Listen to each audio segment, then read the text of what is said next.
அதை பிட்டு தம் சீடர்களுக்கு அளித்து கூறியதாவது, அனைவரும் இதிலிருந்து பெற்று உண்ணுங்கள், ஏனெனில் இது உங்களுக்காக கையளிக்கப்படும் என் உடல்.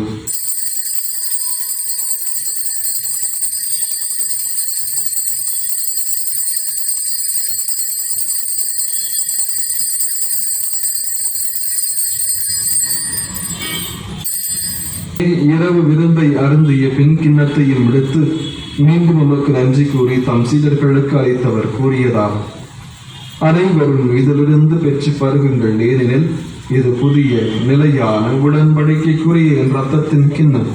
இது பாவ மன்னிப்புக்கு என்று உங்களுக்காகவும் பலருக்காகவும் சிந்தப்படும். இதை என் நினைவாக செய்யுங்கள்.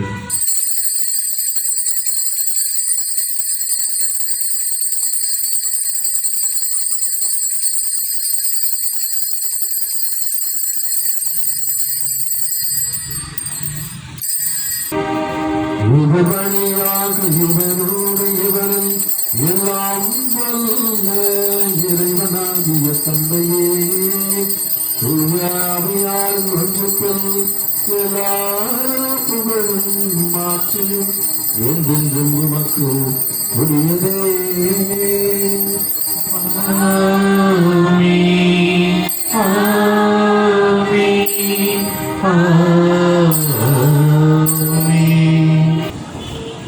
இதோ இறைவனின் செம்மறி, இது உலகின் பாவங்களை போக்குகின்றனர். இந்த செம்மறியின் விருந்துக்கு அழைக்க பெற்ற நாம் அனைவரும் பேறு பெற்றவர்கள். நாம் தகுதியேற்றவன், ஆனால் ஒரு வார்த்தை மட்டும் சொல்லியிருந்தும் நலமடையும்.